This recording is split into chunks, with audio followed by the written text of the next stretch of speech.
So tonight we're going to focus on really simple things that can be done on one sheet or in one pot. And as I looked at these recipes, versions of these are both going to go in the new cookbook, which Caitlin and I are going to be starting and finishing within the next 5 or 6 weeks. But when I looked at these, I didn't look close enough when I had her print them out the first time. But for the cassoulet, I'm calling it vegetarian cassoulet because if any of you have ever had cassoulet, there's literally like a duck, a chicken, sausage. There's like every animal on the planet in cassoulet. But this started as a bean recipe for my friend Merritt, who was like, please make up a really yummy bean recipe. And I loved it, but I used anchovy and chicken stock. And then the team at Whole Foods corporate office asked me to make it vegan.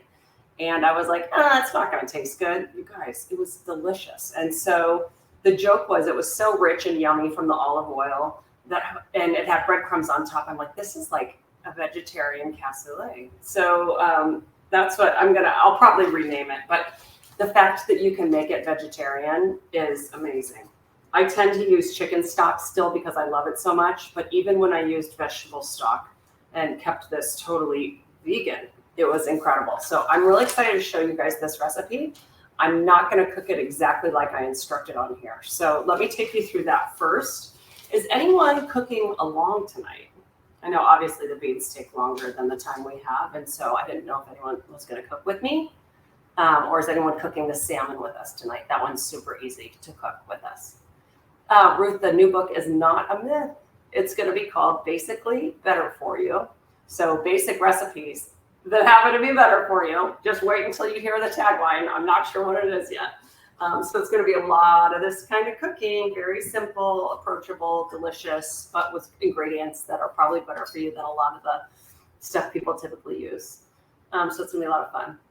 Okay, I don't see anyone cooking along, but you never know. There's still time, right? Okay. So we're going to get started on the beans, but here's what I did. If you guys are going to make these beans, there are 2 ways to soak them, right? Beans, when they're sold to us, are typically dried first, right? So you have to find a way to rehydrate them. If you cook them, if you put them straight in the liquid without doing this, it's absolutely fine. It's just going to take you a lot longer. So most people just like to, if you plan on cooking beans at some point, you can put them out the night before and put some water in a pot and let them sit in that water and then rinse it the next day and get started. Or what I did today, I do my little cheater method that I learned in cooking school 20-something years ago. 21 years ago, I think. Oh my gosh, 21 years ago. Hi, KQ. Hi, Michael. What was I saying? Oh my gosh, I got distracted by questions. Seriously, this is so insane. What was I saying? When you were in school. Oh, yeah.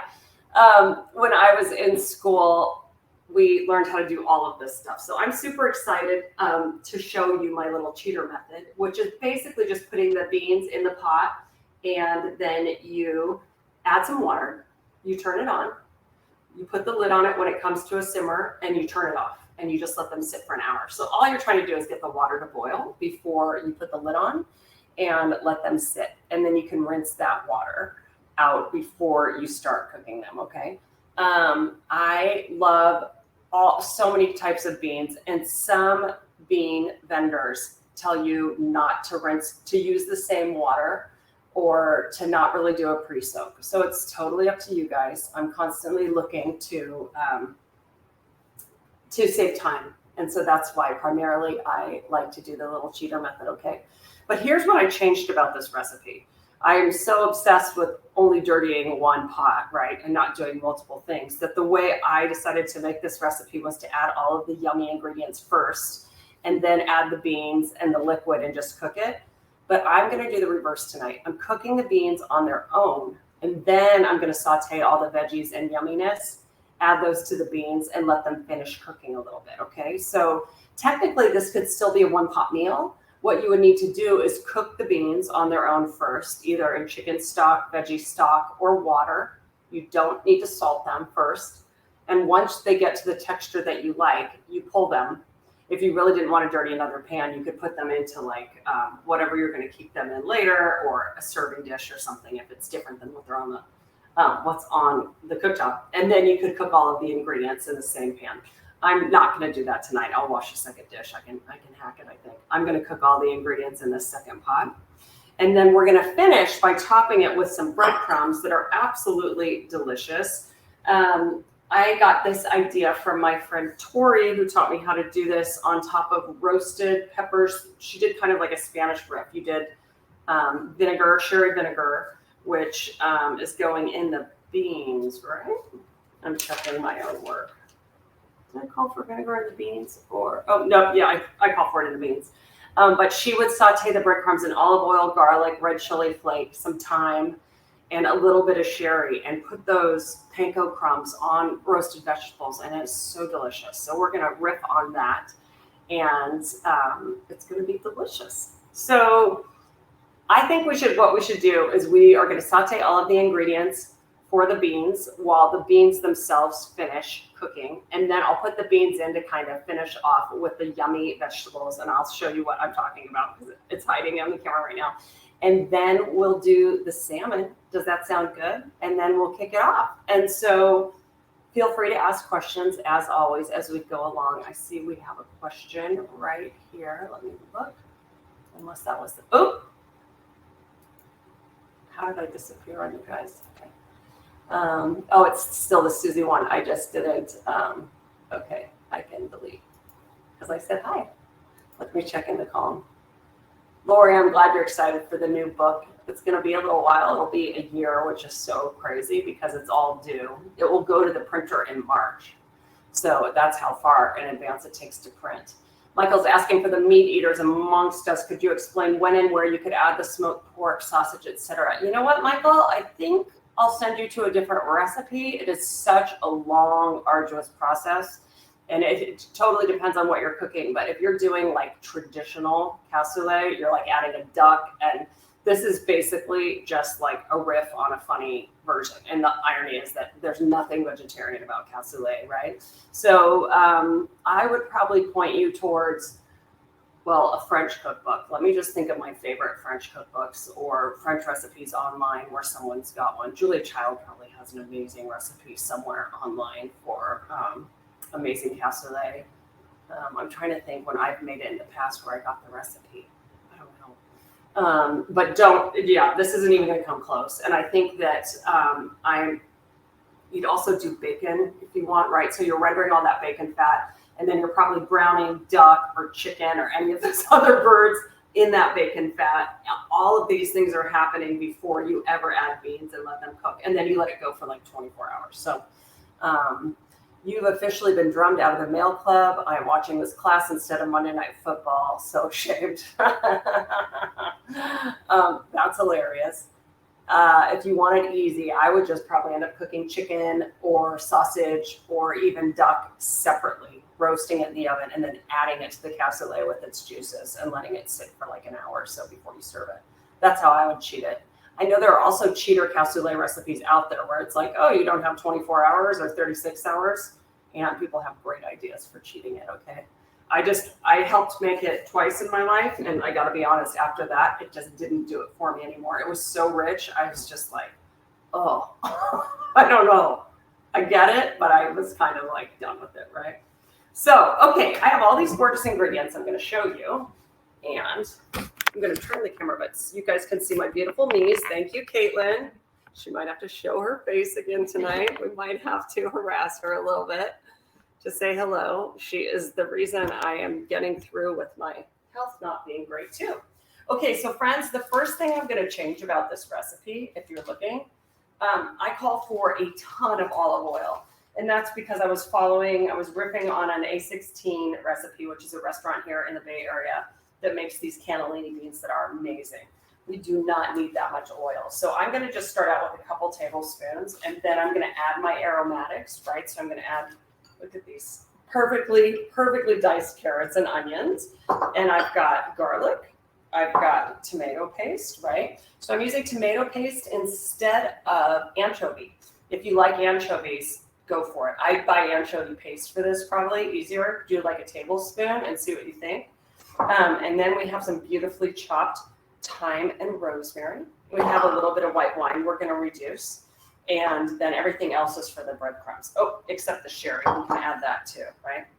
I might even add that closer to the end so you get a little bit more of that flavor. So we're going to reverse how we do this, and then we're also I'm going to rewrite this before I put it in the cookbook, and then we're going to test it again to make sure I'm happy with it. Okay. So let me see how my beans are doing over here. Let's see.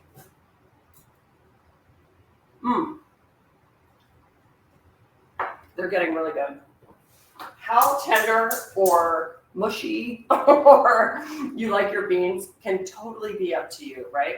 And it's always going to take a different amount of time for beans to cook. It's like when we talk about grilling meat or cooking meat, and I tell you every animal is different, every bean is different, right? It depends on how long they've been dried. It depends on how long they've been sitting in the grocery store. So there are so many factors that could play into how long it actually takes them to cook.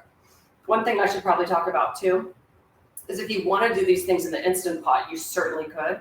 And if you did, I would stick to the method here where you do all of the other ingredients first, and then you add the beans and the liquid, and you cook them that way. And I think it's like, I don't know, I rarely use a pressure cooker or an Instant Pot. It's like probably 30 minutes, 20 to 30 minutes.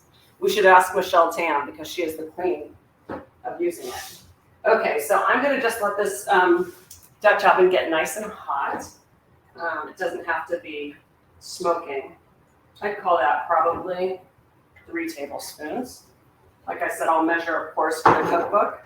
I don't worry about how hot it is when I add my celery and my onions to this. You know, for certain things that you're cooking, especially meat, you need the pan to be really hot when you put the food in because you want to get that sear on the skin or on the meat itself. And if you put it in when it's cold like that, it's just going to stick. It's not going to be good. We do not have to worry about that with this. I'm going to go ahead and add salt to these veggies because most people recommend not salting your beans when you're cooking them on their own, that it can make it tough. I just stick by that. I don't really, you know, if you're using some stock, it's probably got some salt in it anyhow, but I tend to do that. I cook my beans without adding any salt, and then all of the other things, all of the other ingredients you can season, okay? That's another reason why I wanted to reverse how I made this recipe.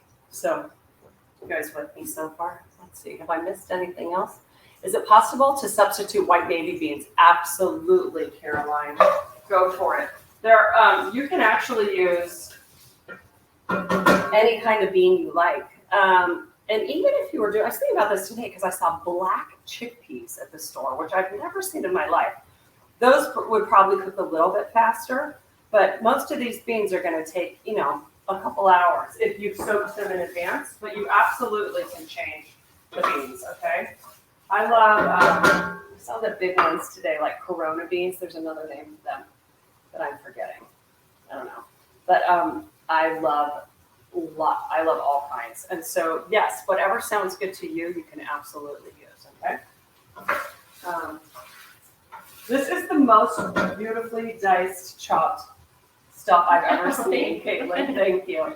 She's going to make everything pretty. And now you have to be here for the shoot for the book because it's going to look a lot better than if I did it. I'm just, I move too quickly sometimes, friends. Crazy. Okay.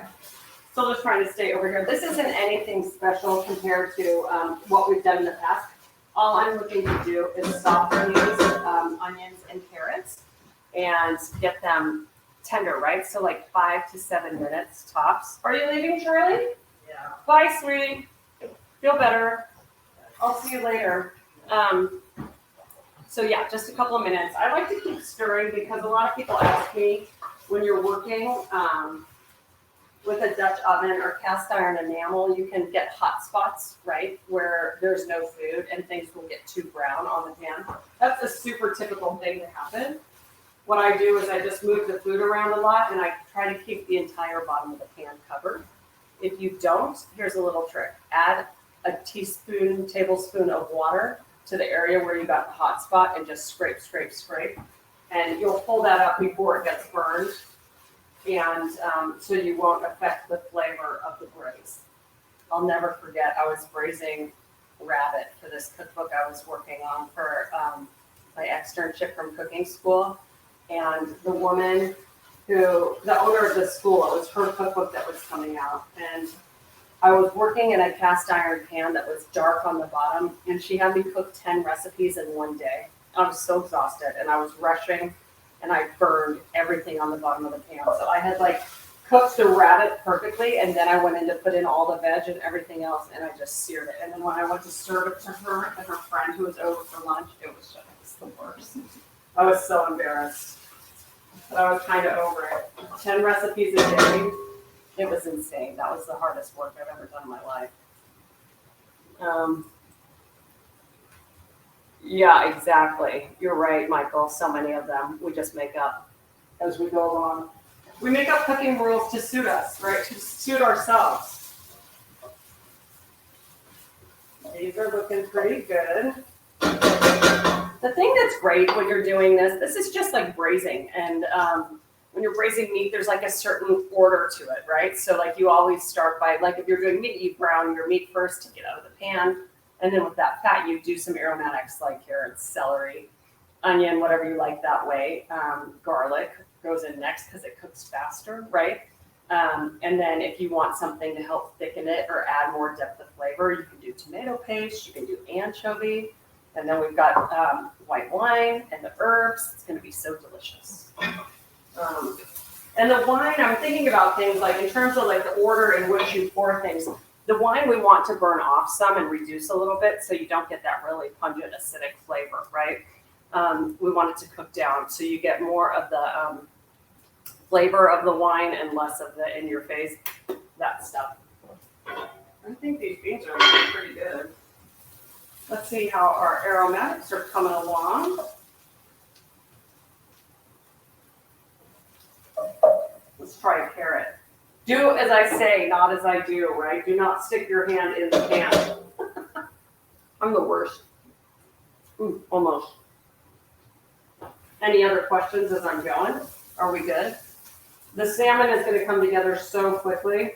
And if you are cooking the salmon tonight, that recipe I originally wrote for the Traeger, and I said 500 degrees because people tend to open their lids so much and close. But if you're going to cook it in the oven, we're going to do it at 400, okay? No, the herbs are not in yet, Ruth. All we've got so far is the olive oil and the carrots and the onion. I'm going to give the garlic about 1 minute with these ingredients before I add, I'm going to do this is how I would do it. If I were the cook, I'm going to add the garlic and let it cook for like a minute with these before I add the tomato paste. All you want is for the garlic to get fragrant and cook off a little bit. You don't want it to burn, right? And then I'll add the tomato paste, and that cooks for about 30 seconds until it turns like a more of a brick red than a bright red. There it is. And then I will add the herbs and then the wine and let that reduce down. And like I said, I think I might wait a little bit for the sherry. The jury's still out on that. Okay, let's add this beautifully minced garlic. Oh, thank you, Caitlin. I kind of feel like you're a magic assistant. You know what I mean? Like, we could be doing a magic show because she comes out of nowhere. Okay. Let's just stir, stir, stir. Oh my gosh, it smells so good. All you're trying to do is cook out the rawness of the garlic, right? Delightful. Let's add the tomato. No, I'm going to do the herbs first. I'm feeling crazy. I'm curious what order I wrote it in. Who knows? Yum. I added the herbs because I kind of want the tomato paste to soak up all of those things, right? To kind of coat all of it. So, in we go. Now, I am going to put this tomato paste in, and like I said, I'm going to stir, kind of let it, just make sure that it's all hitting the bottom of the pan a little bit. It's not like you're trying to cook the tomato paste, but it just turns more of a brick orange, more orange than red, and that's what we're looking for. If you let it, it's so sweet that if you let it just stick on the bottom of the pan, you're going to see it starts to burn a little bit. So I'm just trying to coat the vegetables in it now. Oh my gosh, it smells amazing. If you learn how to do this, you could add anything to this pot and it will taste delicious, right? Meat, beans, the other veggies. It would be a beautiful way to do like a whole roasted cauliflower or something, you know, like just pretend like it's a cut of meat and serve it like beef bourguignon. Okay, let's do wine. And typically, if there are any hot spots on the bottom of your pan, you would take this opportunity when you add cold liquid to the pan to deglaze. So if there are any hot spots, which I don't have, you just want to add it and then scrape, scrape, scrape. And you can see why I'm using this flat bottom spatula. It's perfect for that. So I don't need to really worry about that because I don't have any hot spots, which is fantastic. It means I'm moving my food around enough, and it also means that I've kept the bottom of the pan covered and that I'm not cooking at too high of a temperature, right? Oh my gosh, I could just quit right here. Yum. Now I want to make lamb shanks with this would be delicious. Okay. So let's talk about the sherry vinegar. If you're more of a red girl. Ruth, you could actually use red for this. It would probably, you'd get a lot more of that flavor. I used, I think it's a Sauvignon Blanc. I don't like to do Chardonnay when I cook. It's way too oaky typically. If it's an American, if it's a California Chardonnay, it's usually been oaked, and I don't like my food tasting like oak unless it's barbecue, and I do that intentionally. If you were gonna do red though, I don't know what I think of them with the beans. I'd probably go lighter, like a Pinot, you know? That's just my thought. But yeah, a Sauvignon Blanc would be really nice here, also known as like Pinot Grigio. You could do something a little bit heavier. Just make sure it's not oaky.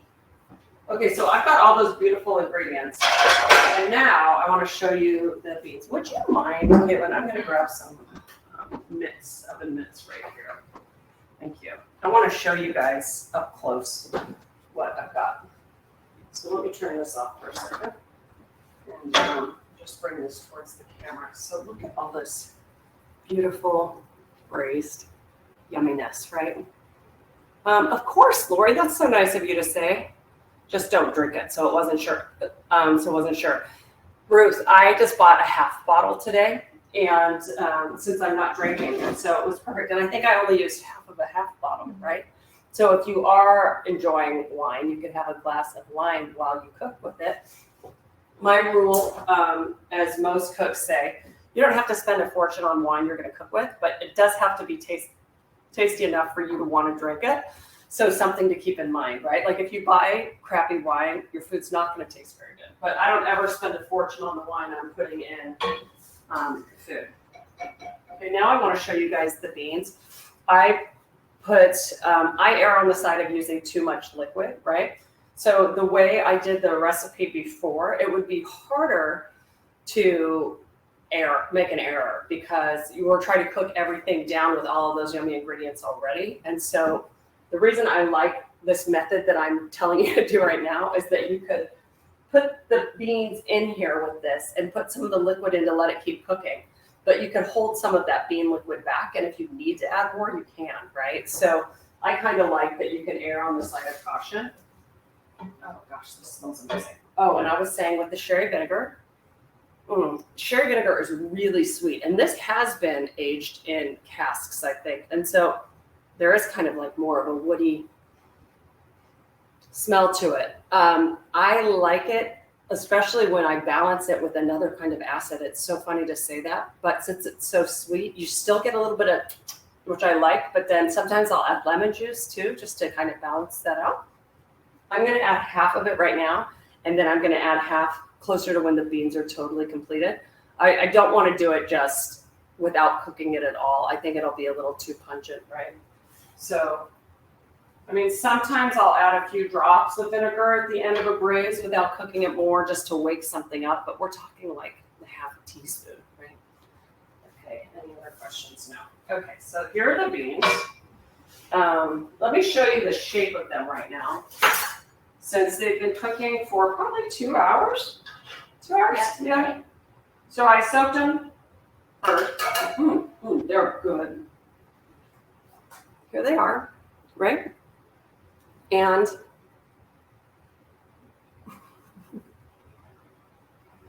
they have the tiniest bite, which I love. You could keep them at this texture and just mix them in with everything and stop the cooking. But I'm also a huge fan of when they like cook down so much in their liquid that they kind of turn into like this buttery, melty situation. So I'm going to add them to this with a little bit of liquid. And then we're going to assess the situation. Sound good? Let me get a better scooper. Nah, I don't like this one. I don't like that one. I think my favorite one is in the dishwasher. How is that possible? I use a lot of dishes, I should say. I don't like this one because of the little hook on it to hang it, right? Eventually, I'm going to have to use the smaller slotted spoon to get them in here. Let's do that. I'm going to switch tools, okay? There's just a few more left. And then I'll pour some of the liquid in. And we'll let them cook over really low heat just to kind of combine those flavors.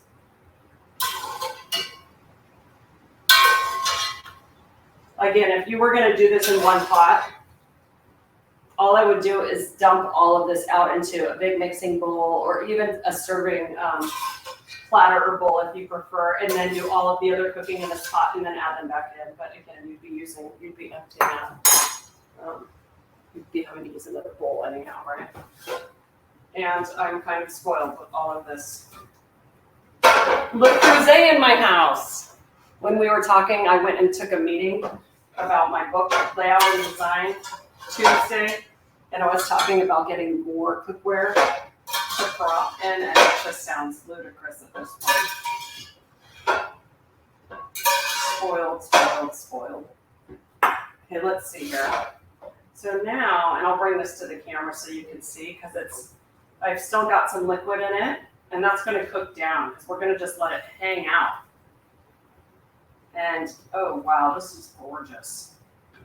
I think I'm going to taste it, because the thing is, I don't want to dilute the flavors that I just added to that pot too much, but I like having a little more liquid so it can continue to kind of reduce. And like I said, those beans are going to get starchier and it's going to be yummy. So let me get a tasting spoon so I don't double dip. Sorry, I'm going to do this. I keep forgetting that you can ask the questions, Caitlin, and I don't have to be reading from far away, Yeah, you know? I'll keep monitoring. She can keep her eye on questions, so you guys please feel free to ask us. It's so nice to have her here, as always. Caitlin has to drive a very long distance to get to my house.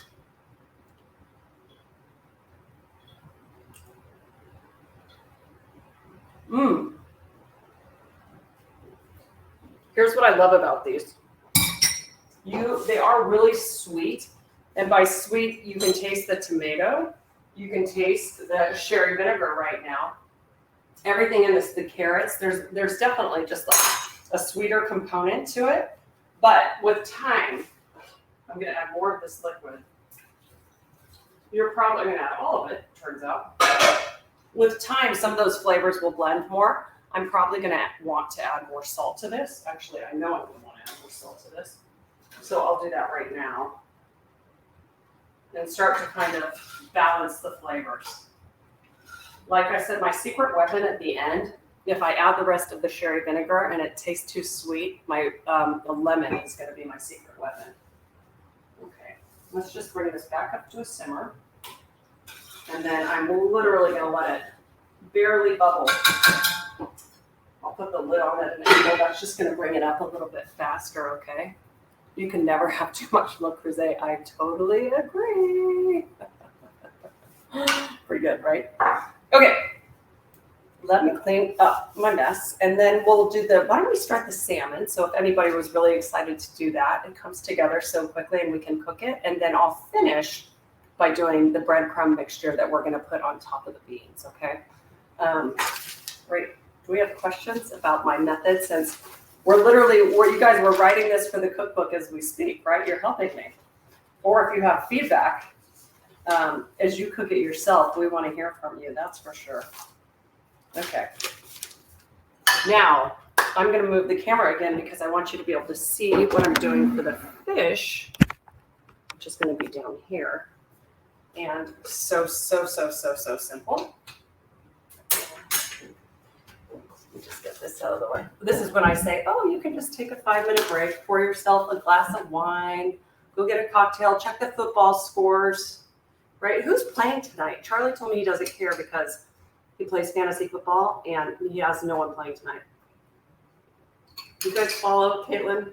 You don't really, do you? You're so lucky. I mean, I say that Caitlin's lucky because her husband doesn't really care about organized sports, which is amazing, in my humble opinion. I love basketball, and I have a new favorite, water polo. My friend's kids, my son's high school, they have like an incredibly competitive water polo team, and so many of his friends play that last night I went to the game, and my friend Sonny's son plays. He's a freshman, and he's playing varsity, which is a really big deal around here. And it's so fun because it's so fast-paced, and they score more than soccer, which is great. It's Pittsburgh and Cleveland. Okay. I think I knew Pittsburgh was playing, but I didn't see who they were playing against. So now I know. Okay, let's talk fish. I'm going to turn on the oven to 400 degrees right now, okay? I didn't want to preheat it too early. Why get the house too hot?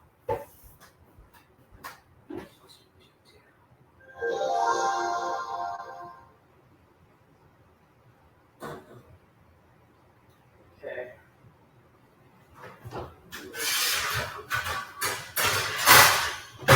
And here we go. Okay, Lynn, you know what? In that drawer right beneath you, there's some parchment paper, I think. The top drawer. Yep. Is there parchment paper? Yes. Great. I'm just going to tear off a sheet. Thank you so much. Okay.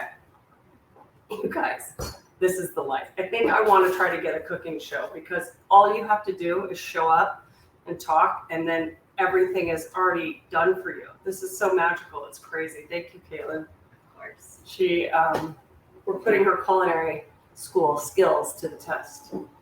Okay, so here's what I'm doing. This is a recipe, again, that I made for Traeger.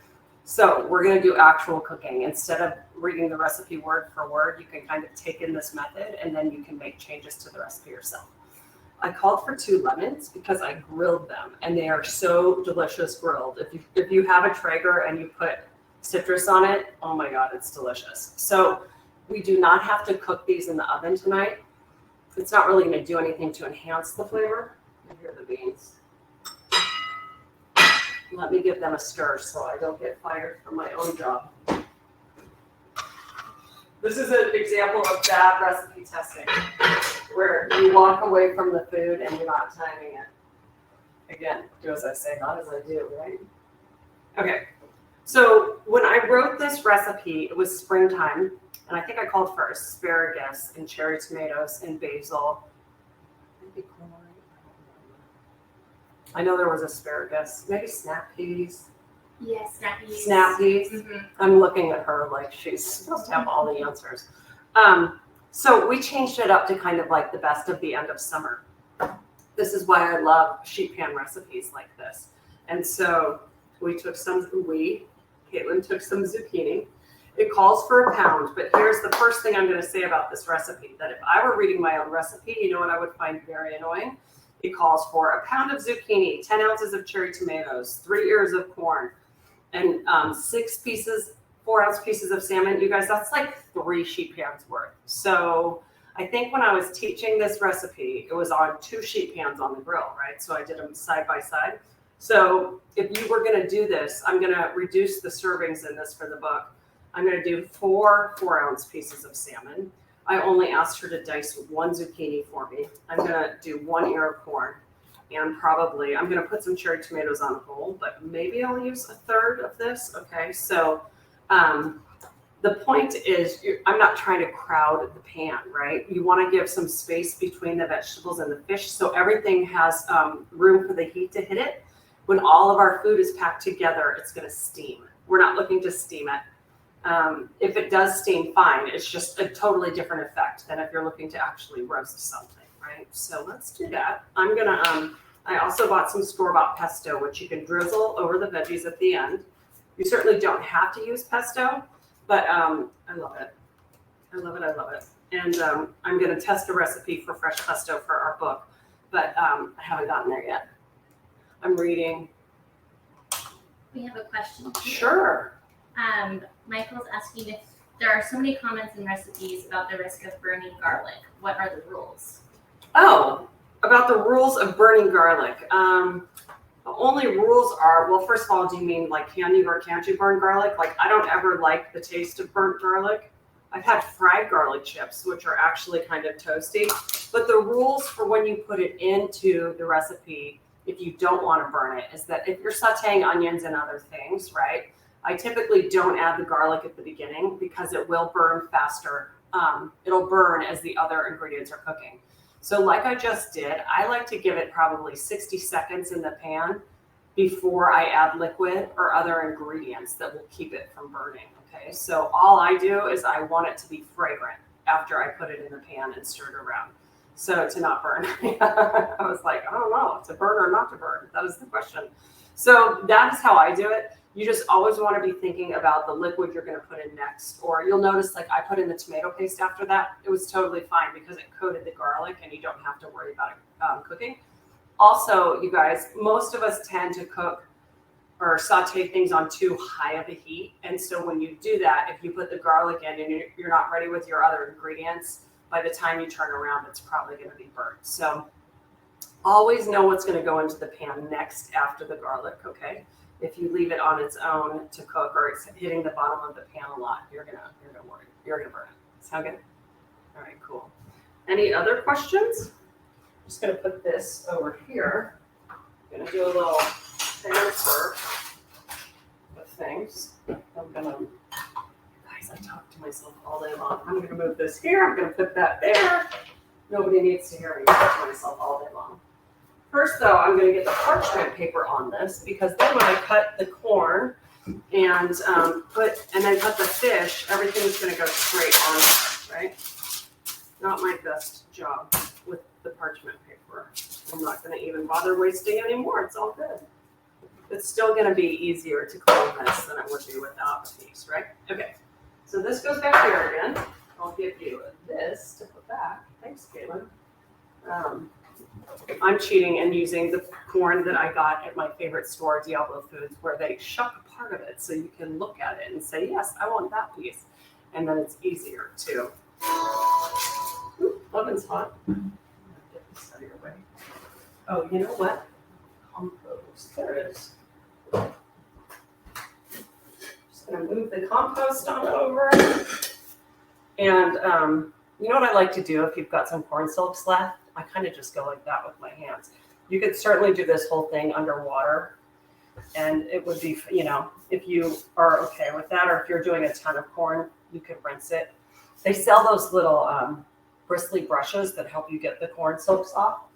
Oh, it's so juicy. I'm just going to go right like this. Okay.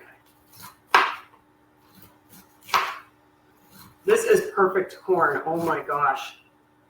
You can tell it hasn't been sitting at the store for long. It's super juicy corn. It's like flying everywhere.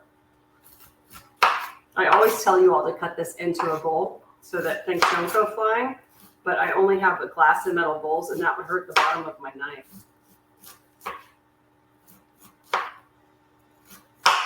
Oh, let's just make sure we get all the yummy bits, right? Okay. I'm a sucker for corn. Caitlin, do you need me to send you home with dinner tonight? I'm good. No, are you? I was going to say I should call Sunny and tell her that I've got dinner for her family. Okay, let's just put this. I'm going to just do the silliest way I know how, friends. Boom.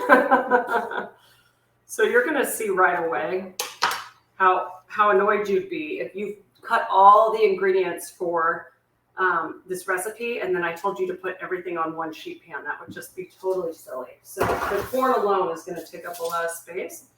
Let me just wipe down my surface, and we'll put the fish on next. Okay, let's talk about fish. Let's talk about salmon. Let's talk about skin on versus not. I happen to be a person who loves skin on salmon. And so I love it in a restaurant when they like pan sear it. And then, so they put the skin side down and cook it in the pan, and they get it so crispy that it kind of lifts itself up, right? It like becomes non-stick, and then they just flip it and kiss it, as they say, to sear the top of the fish. But then you get this beautiful skin that can become part of the recipe, really. If fish skin is not your jam, that is totally fine. You can peel it off. It can peel off really easily after it's cooked, especially if you like to cook it through. You can bake it skin side down if you want, and then when you go to kind of like chunk off the fish or serve it, the skin just kind of separates really nicely because it steams more when it's on the bottom of the pan. Okay, I am gonna do this skin side up because I like crispy skin. So I am going to get it close to the top of the oven. Actually, I don't have the broiler on, so that doesn't really matter. But I'm gonna brush each piece with a little olive oil and salt. I'm gonna put it skin side up. So hopefully when I take it out, if the oven's hot enough, the skin's gonna be crispy and delicious. Sometimes I'll peel it off and I'll make like little salmon skin rolls, right? I'll put other things in it and I'll roll it up and I'll serve it to like the other two people in my life who like it. My kids used to love it. Now, not so much. Okay, so the only other reason I'm going to need the cutting board, since Caitlin did such a beautiful job with the zucchini and I'm not cutting the tomatoes, is for the fish. So you'll see I can use the same cutting board here. These are really easy to wash too, so that's the only reason I'm doing this. Most folks overcook salmon. I am one of those people now, Michael, ever since I was pregnant with my first son, and my OBGYN ruined salmon for me. He said, if you ever saw it under a microscope, you'd never eat it raw again. I'm not kidding you. He just like changed my mind about it. I still eat sushi. I don't know what's wrong with me. But the thing is, you can definitely overcook salmon, but a lot of salmon now, especially if it's farm raised, we can get all into that if you want. Farm raised, good, not good, whatever. Has more fat in it, and so it's harder to overcook. It's much more forgiving than, say, a halibut that dries out really quickly. And so it's one of the reasons I like it. There's new instruction out saying we should not wash our fish or our poultry. I get it. I'm just going to pat it dry if there's any extra moisture on it. And then I'm going to show you how I'm going to cut this beautiful piece he gave me at Diablo Foods into 4 pieces. So this is 1 pound, right? I like when they cut the sides of the salmon off and you have pieces like this, instead of when they cut through it vertically and you get the bone in the center and you get those 2 side pieces. I don't know, that has never really appealed to me.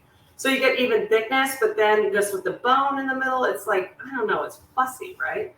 So because this is, let's pretend this is a salmon swimming in the water.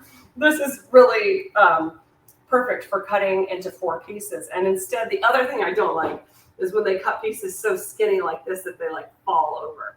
I like big pieces that are easier to handle. So I'm actually going to cut it vertically and horizontally and have 4 pieces that are kind of more equal in size, right? Let's see. That's funny, huh? Okay, let me get a different knife. And I should have sharpened my knives before this, and I didn't, which I will regret. No matter how great your knives are, you gotta keep them in good shape. This one's not gonna be sharp enough. The thing is, when a knife is perfectly sharp and you're working with fish and skin like this, you want the knife to be, first of all, if it's sharp enough, it's gonna cut through the soft surfaces really easily, but then it can also get through the skin really easily, right? Oh, that's interesting. I don't like the tail because, well, I don't like it when they keep the tail on with the thicker parts of the fillet, obviously, because it cooks faster. But Michelle Tam showed me a trick the other night that I've done with beef tenderloin a lot, where even if you're using it, buying a piece of fish and it gets really thin, she just tucks the bottom under so it's thicker in the pan, and that helps. Okay, see, you guys, my knife is not the right knife for the job, so here's what I'm going to do. I'm just going to slice down to the skin, and I'm going to see if I have a sharper knife. Otherwise, it's going to tear all the flesh of the fish apart, and that's no good. We don't want that. Let's see. I'm literally just like, oh, you guys, is tomorrow Friday already?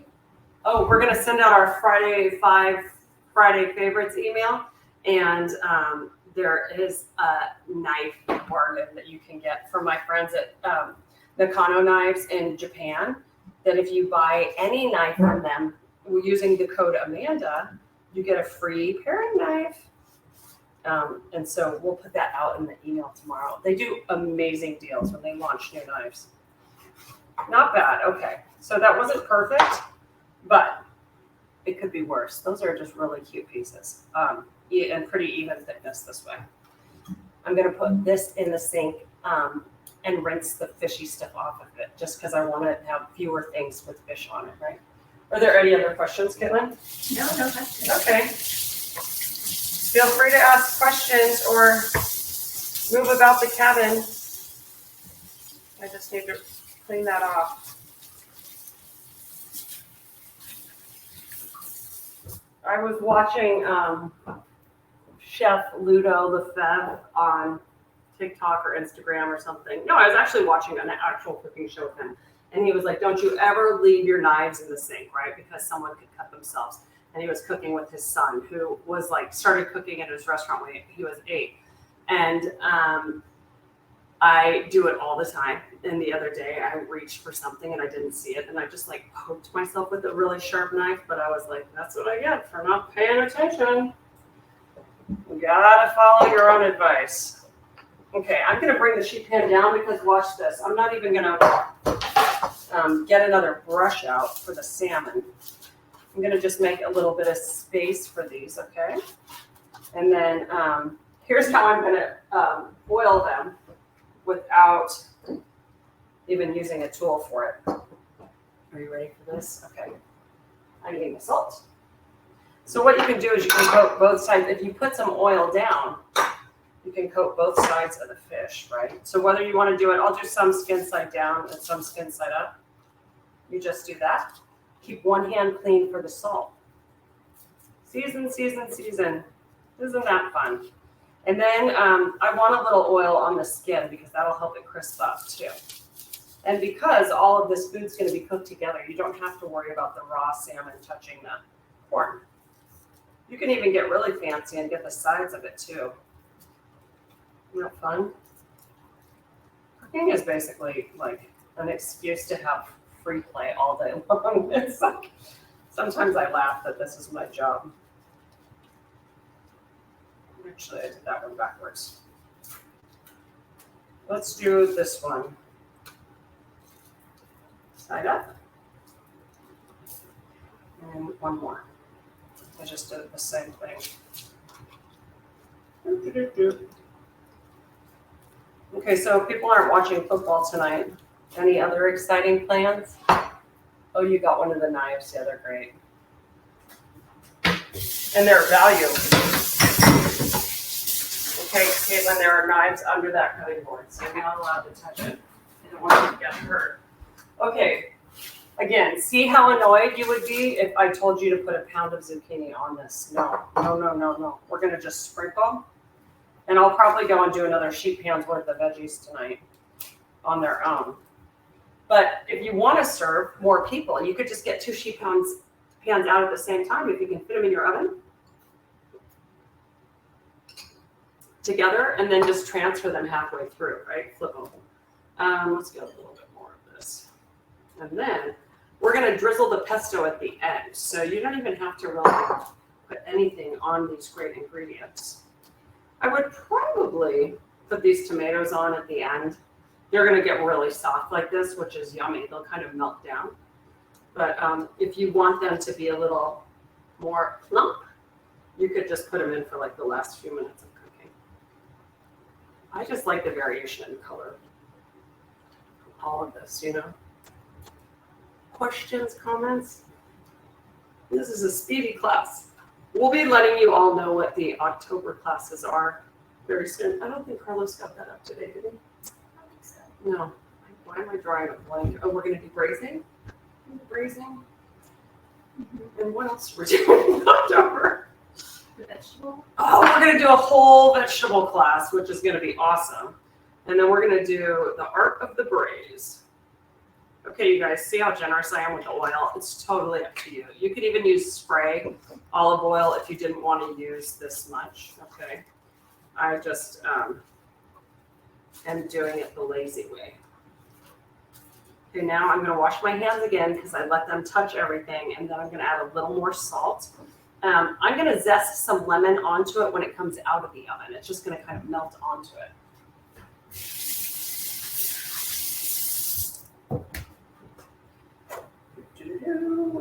Okay, you ready?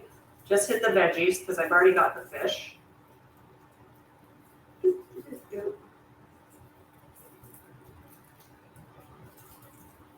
It's thorough. Okay, into the oven it goes.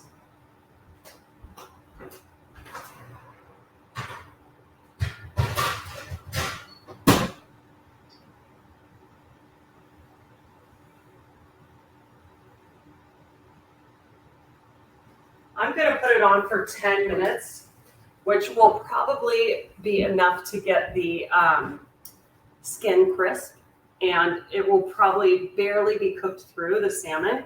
If you want it medium rare, that's great too. I would probably put it in for like 7 minutes. What did Michelle teach us the other night is fish cooked through is like 130, 135. So you could probably pull it at like 120, 125 if you don't want it cooked through. Yay, veggie class. Yay, Ruth. I'm so excited.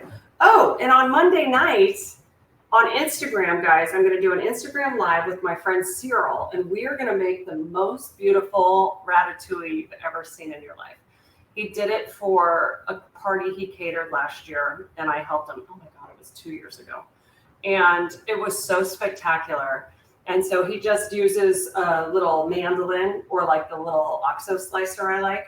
And he builds like a circular pattern in a round pan. So it's zucchini, eggplant, tomatoes, and onion. And it is so stunning and so delicious. You can do it on the grill or in the oven, and it is just like melt in your mouth good. And so I can't wait to share that with you guys. So stay tuned. I'll announce the time for that, and we're going to cook together, which will be really fun. And that leads me to what our prize is for tonight.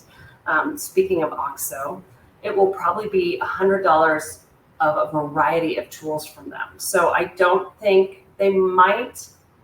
I was going to pick them and send you my favorite ones. They might just give you a gift card. Stay tuned for that. But the little peel and slicer, I'll show you. Sorry, Caitlin. They have an updated version of it now. They have an updated version where it has a spiralizer attachment too. Get excited. But this is the blade I use for everything in my life that I have not sharpened once. This thing is years old. And I use it to cut everything instead of a mandolin. And the thing I love the most is this handy little guard for your hands, right? So it's safe, it's safe. Trisha, I love the OXO peeler, so I was gonna include that. I was going to include the liquid measuring cups where they have the numbers up the side, so you don't have to like pull your glass cup up here to read it. You can just read it by looking down on it. The peeler, what are the other things I use the most? Oh, the tongs. I love their tongs so much. There's just so much to love. And so tonight it's a big OXO palooza. Okay. Any questions, friends? Anything? It's so funny for how many people signed up for tonight to actually hop on live. It's a tiny group. Any actual cooking questions? No? Okay. Does anybody need a break before I do the breadcrumbs? Yay, I'm so glad you can't wait to try these dishes. I guess I shouldn't be surprised that they're done quickly because that's my whole point, right? Like delicious food shouldn't have to take too long or be too expensive, as I like to say.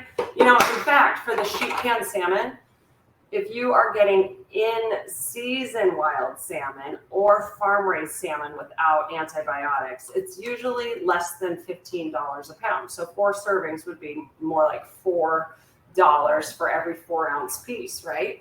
And then with the vegetables, you're talking probably $6, maybe. Yeah, probably $6 to $8 of the veggies. So you're up to like 30 max. Olive oil, that's all you need. It is... oh, and if you want to do the pesto. But the pesto I would make and use it for multiple things, right? So that's kind of how I would average out the cost on this. This is probably If I really thought through how much veg I need, it's not that much. And you would spend probably $20 to $30 total. Ruth, such a good question. How can you tell farm raised without antibiotics? There has been so much commotion in the fishing industry.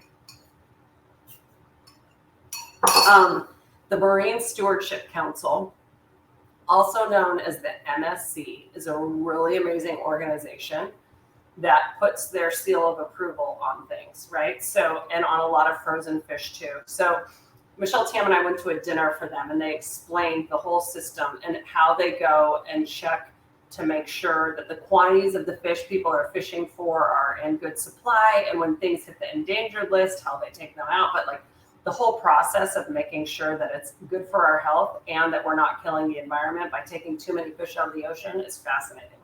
However, this whole idea of farming fish is something that, you know, became really popular, and fish were being fed antibiotics because they were being put into like pens underwater, right, really close together, and it just blah, blah, blah. So if they gave them antibiotics, they couldn't really make each other sick, right? But you're getting all of that in the fish that you're consuming. And so companies like Whole Foods started doing farm raised without antibiotics and giving them enough space in these huge underwater pens that they can swim around. They don't really, the point is like the fish don't know that they're actually stuck in a big pen, right? So it's more about where you buy the fish. Whole Foods uses a system. It's like red, yellow, green, you know, green being the best. And it'll tell you, it should say on the signs if it's farm raised. The best way is to ask.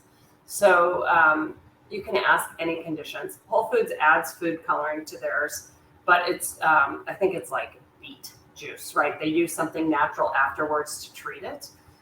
You just have to ask the questions. And if it's really cheap, it's probably been farm raised with antibiotics. And so farm raised salmon without drugs costs more. It's usually like $12 to $14 a pound. Yes, you know, the scariest part is that that's why there's an argument for being vegan, right? Or vegetarian for so many, because so many of the foods we consume, animal products, have been, you know, tarnished by antibiotics. It's not to say most of the veggies we don't eat haven't been sprayed either, right? It's really hard to eat that cleanly unless you're growing your own everything. What's Trisha saying? Can you at this restaurant? Yes, it's really expensive. And if you're getting wild salmon, which was just in season, like it can be $26 to $30 a pound, right? So when you think about what restaurants are charging to make some money, it adds up. But I think that this will be a great alternative for you. I also always ask them to take the pin bones out. Depending on what cut you get of the fish, there might be more pin bones in it. It's okay if you eat them, right? If you get some, they're totally fine, but they're just annoying. Like they're thick enough to not want to be chewing on them. And most fishmongers have little needle nose pliers, fish pliers, that allow them to take those pin bones out easily. If you'd like to do it yourself, you can go buy some fancy fish pliers or go buy needle nose pliers. Fish tweezers is what they call them. And you can do it yourself. You have to just run your finger the opposite direction in which the pin bones are coming, and you can find them all, and then you can pick them out one by one. It's very hypnotizing. Any other questions? No? Okay. I'm looking, we probably have like 4 minutes on the fish. Let's see. I don't want to start the breadcrumbs while we're doing that. Ooh, those beans look amazing. I'm going to give them a stir and show you. 2 minutes left there. Put this back, and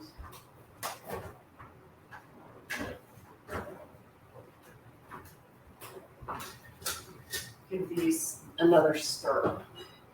Oh, wow. Now, if you're not a vegetarian and you wanted to put some bacon in here, I would not be mad about that. I would actually cook the bacon in the bottom of the clean pan first, right? Render the fat. So, and then take the little bacon bits out and keep that fat as part of the fat that you're using to saute all of the veggies. You might have to supplement it with a little bit more olive oil, but It would be delicious too, but I can't believe how much flavor these beans are going to have, even though they're vegetarian or vegan if you want. Okay, let's take a look. I want to show you what it looks like liquid-wise right now because it's totally up to you how thick you want this to be. Like if you want them to be almost closer to a soup or have enough liquid, you could leave it just like they are right now.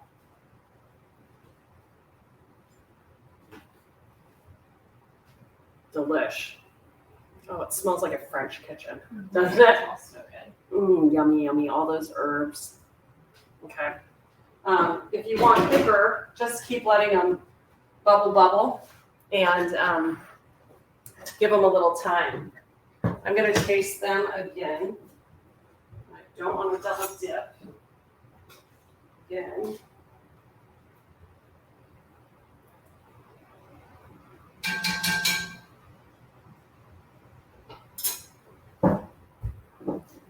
Let's see here.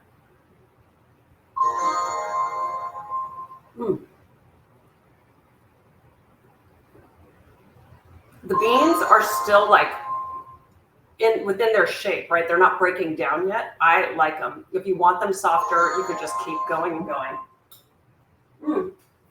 Yum. Oh, those are so good. Okay, let me get the fish out. Let's take a look.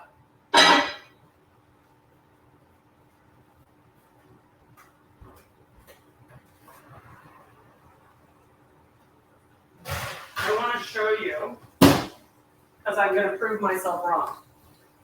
That was 400 degrees. The skin is not super crispy yet. So I would actually put it up to 425, 450, and do it probably closer to 8 minutes, and then it would be crispier. That's why I was telling people on the Traeger at 500, you need it hotter than I remember. But in an oven at 500, I think that's too hot. But I want to just see if I flake the fish with the fork, what I think of it. Thank you. Let's do the piece. Oh yeah, oh, it's beautiful. It's literally got the tiniest amount of pink in the middle. So I love the texture of the fish. If I wanted to get the skin a little crispy, the other thing you could do is just set it to broil. Put the fish under the broiler for literally like 30 to 60 seconds, and you get the crispy top, okay?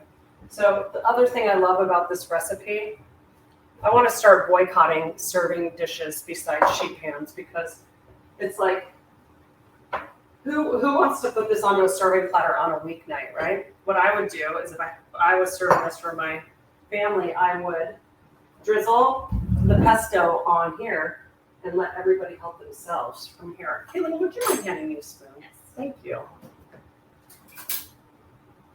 So, store-bought pesto, regular pesto, you can just give a little drizzle over the veggies, and then I'm going to put a little bit of lemon zest on the salmon,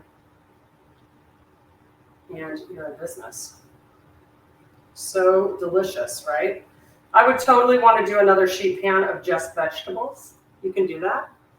That would be great. And so you have enough veggies for everyone. And then a little lemon zest. So Amanda, if you don't care about the crispy skin, 400 for 10 minutes is okay? Perfect. Yes, absolutely. And then like this piece, I'll show you, like it'll kind of separate from the skin easily, or you can even peel the skin off. I can show you that as well. That would work. Just a little fresh lemon zest. Ooh, that's a lot. I used a Meyer lemon, which you guys know I'm obsessed with. So yummy. And that's your finished dish. Isn't that easy? Rustic. Exactly, KQ. Rustic. I'll have one bite to taste it. I feel rude eating in front of all of you when I'm cooking and you're not. Yep. Yes, we answered Ruth's question. We're all good, right? But see, like, you can peel this skin off really easily if you're not going to eat it. It would just be more attractive then to flip it over so people see the other side, right? Or to cook it flesh side up. Doo-doo. Right? Or like I said, you could put this under the broiler really quickly and it would crisp right up for you. Okay, let's get piece of the fish, and then I need to get a bite of everything in one. Do you think I can do it? It's basically me and the sheep pan tonight.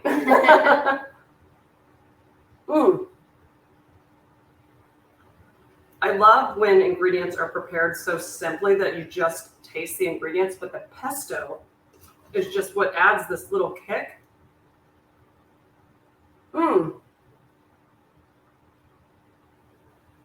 Thumbs up. I love this.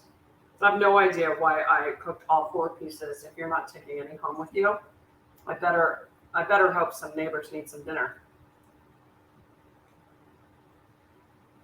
This is one of my favorite recipes. We have to put this in the book. It is so good, you guys, and it's so easy. And just think for any season what you want to put in it. You can put any veggies on here that you like, right? You can do this all the way through winter. You could do it with bok choy and mushrooms. You could do it with asparagus, like I said, snap peas.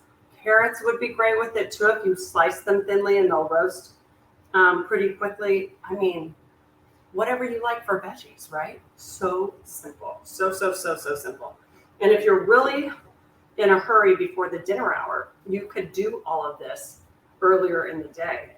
And then you could cut up the fish, put it back in the fridge, and then when you're ready to go, just bring the fish out and put it on the baking sheet with everything else and pop it in the oven. So simple, so delicious. Home run. Easy. Okay, friends. Let's finish the beans, shall we? Okay, what else do I need? Oh, I've got the sherry. I forgot to add some. We're going to just add a little bit more of that. Yeah, let's just add it all. And then I'm going to want to add some lemon juice to that. I just know it. I know myself. And I can tell I'm going to want to. Okay, so while those finish, I'm going to put the breadcrumbs up front. And let those cook on the back burner. This one's going to be temperamental. Let me move the camera again, okay?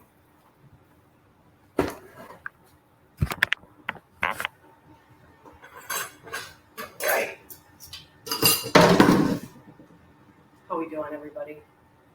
Caught a cheaper alternative, more forgiving than halibut. I agree. Snapper was really well priced the other day too. Honey brown butter and a splash of sherry vinegar. Yum, yum, yum. That sounds amazing. It's a great idea, Angie. Sounds fantastic. I'm going to cut a lemon because I know I'm going to want it. And it's not a night in my kitchen if I don't dirty everything. There we go. I don't know why I'm worried about cutting on my wood board. It's okay if it gets some, a couple of slices in it. Okay, here we go. We're gonna have olive oil, breadcrumbs, herbs. Anything else I'm forgetting? Chili flake if we want it. Did I say that? Chili flakes in with Oh, in with this. Fantastic. Okay, cool. If you want to cook the chili flake a little bit, do I tell you to cook the panko by themselves and then add the herbs? Or do I do it? Okay, all right. I just want this to get a little hotter. I don't want things just sitting in oil. I don't want the breadcrumbs sitting in the oil when it's really cold.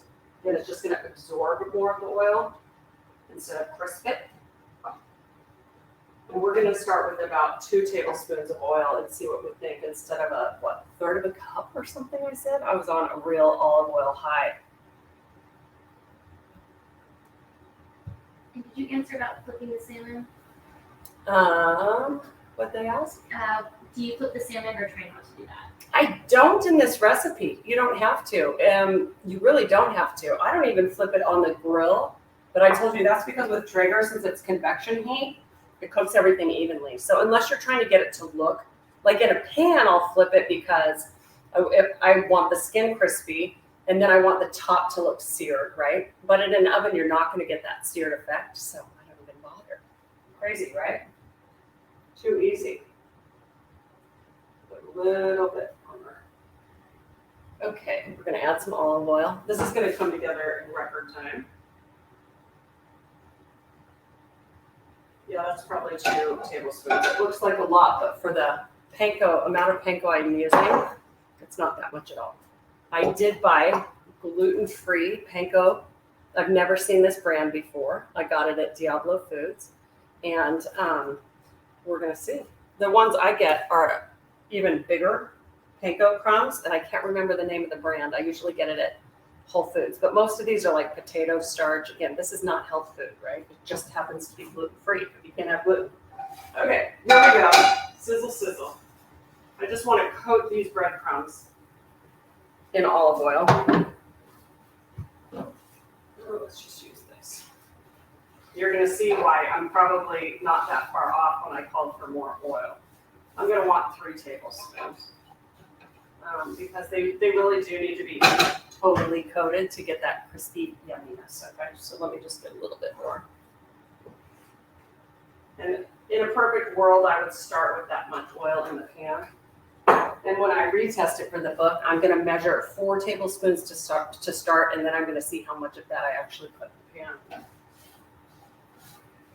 the pan.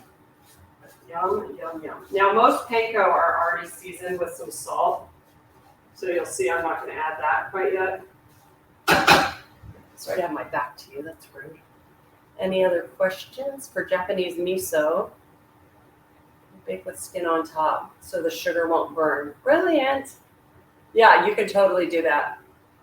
That's a great idea, Angie. Now, since chili flakes have some serious heat, which I'm noticing, I'm not thrilled with my measurements on this recipe either, you guys. Who am I? So I'm going to go back because these are going to be spicy.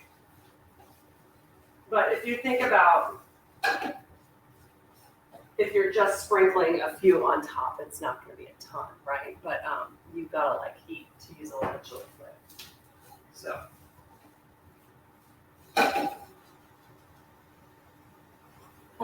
I'm not going to do it. I just almost stuck my hand in the pan to taste the breadcrumbs, and that's where I have to draw the line for all of you.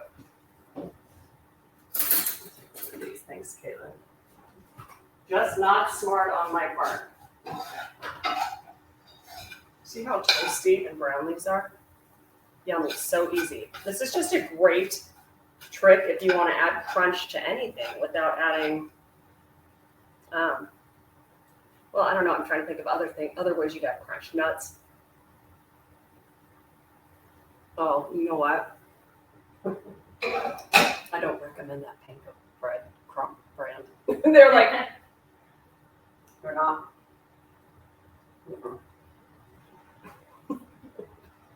I have to go back and look. Yeah, don't like it.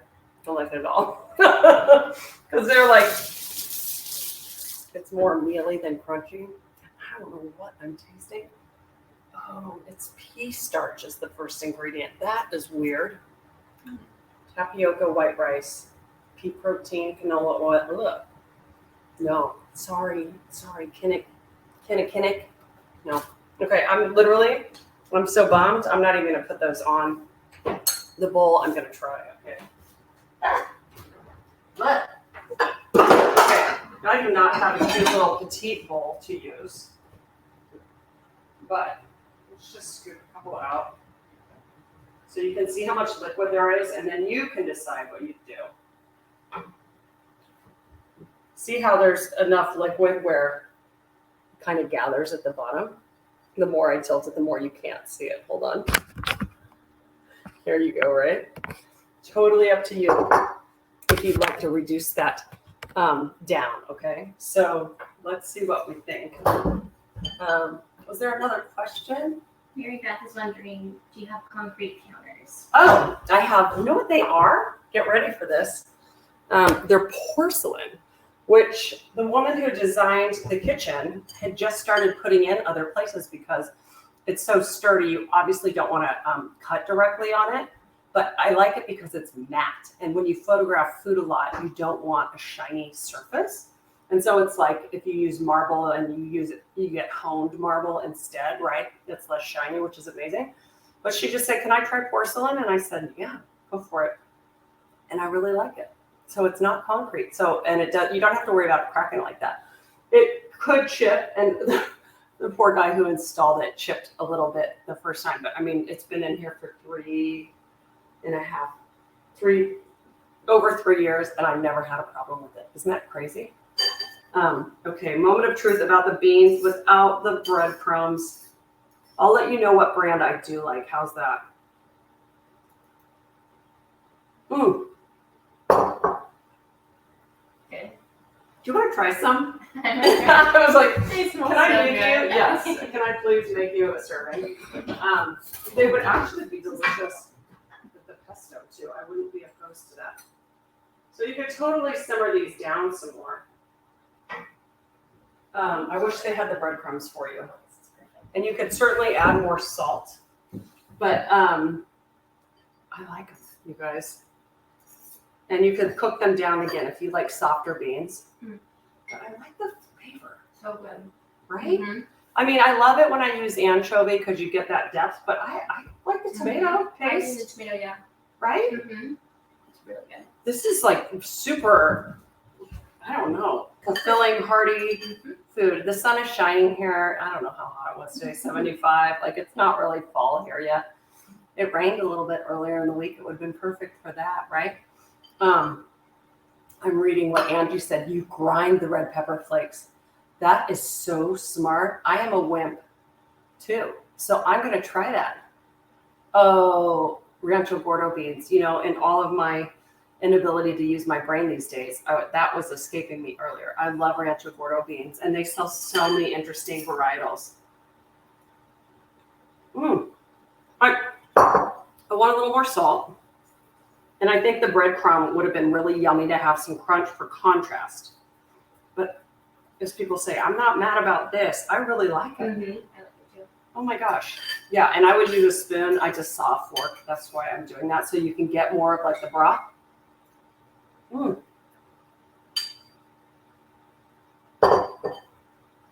Do you know, and then I'll answer any real questions you have. Did you know? If any of you follow Dan Buettner, who wrote the Blue Zone Diet book, and he went and found the people on Earth who lived the longest, and not just the longest, but lived the healthiest lives and who stay the most active. And then he compared their diets and their habits. And I mean, a lot of things are turning out to be consistent. One is all of them walk. You know, like a lot of them live in these steep villages where you'd have to climb up and down to go anywhere any day.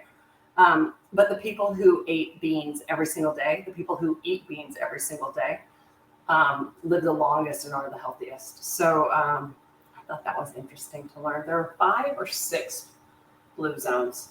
They're identifying a 6th one, I think. But there's one, it's so interesting, in California, near Rancho Palos Verdes, and I think it's a big Amish community, I want to say. And so I thought that was super interesting. One's in like Sardinia, one's in another part of Italy, there's one in Japan.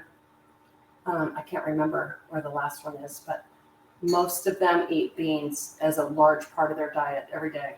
So I'm into it. The Greeks, yes. I think actually, yeah, one of them might be in Greece too. Guys, I love it. I think both of these recipes are great examples of you don't have to have a ton of ingredients.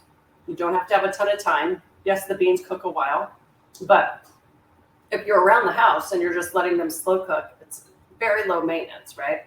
Probably takes, if you think about how long it took to saute the vegetables, and then Caitlin it probably took you 15 minutes or so to cut everything, right? She makes it extra pretty.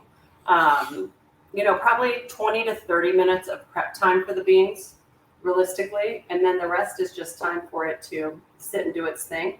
And then that salmon, literally 10 minutes in the oven, you guys, and everything goes in raw. And if you want to buy pesto already made, nobody cares. You can make my new recipe that I'll put in the book, or you can buy a really high quality pesto at the store. They're everywhere now, right? So that's it. I love how simple both those recipes were. Do we have questions tonight for our little tiny club? We'll have to announce the winner of the tools in the email, probably tomorrow or when the replay is available. we'll send the winner's name as well, okay? I like to ask them if we can share their name before we announce it to the world. A couple of new recipes for when I return from vacation. Ruth, have an amazing time. That sounds like a fabulous trip. I can't wait to hear about that. What a great idea to just spend time outdoors like that. I need to plan a vacation. It always puts me in a good mood. Anything else? That was our tiniest, quietest bunch tonight, friends. We'll let Michael get back to Thursday night football. It's always a pleasure, Lori. I can't wait to share more of October's classes with you. If any of you want to sign up for the next version of meal planning, don't forget to enter the code. I'm going to put it in here right now. Look at this. I bring my keyboard over.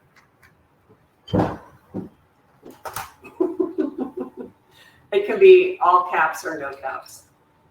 House of Hosser is the code. If you go to the meal planning class, that will be for 2 evenings, October 11th and October 13th. And of course, you don't have to watch it live. I just thought I would offer it live as an alternative this time. And, oh, this is so hilarious. Poor guy. The person who builds my website, you guys, he has a card number for me that he charges monthly.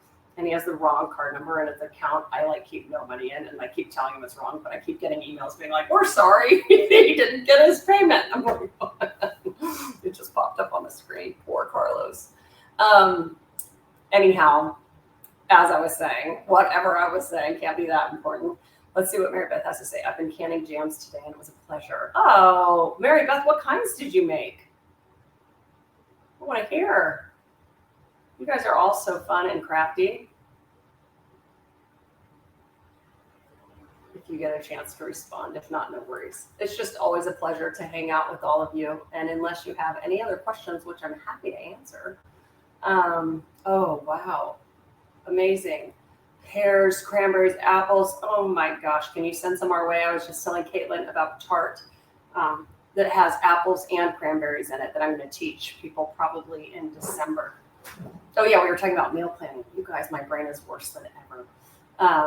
It's going to be a great class. And if you want to join us live, like I said, terrific. I'm going to divide it into the first section will be about planning your menu for the entire week and learning how to carry over ingredients and different parts of recipes, budgeting, and then shopping and getting your ingredients prepped, so that when it's time to cook, you're ready to go. And then the second class will be just cook, and showing you how to make doubles of things, what to freeze, how to use leftover ingredients, and how to store all those things. So that's it. I hope you'll join us. We would love to have you there, okay?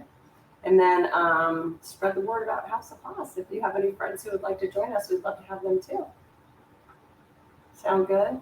Okay, happy vacation to the lucky ones. And for the rest of you, can't wait to hang out soon. Michael, I don't know if you're talking about my vacation like surgery or if you're referring to actual people taking vacation here. My surgery got postponed by 3 weeks, so I'm a little bit bitter about that. We're going to just cook instead. Okay, everybody have a fabulous night, and I'll see you very soon, okay? Take care. Bye. Where do I end it right there?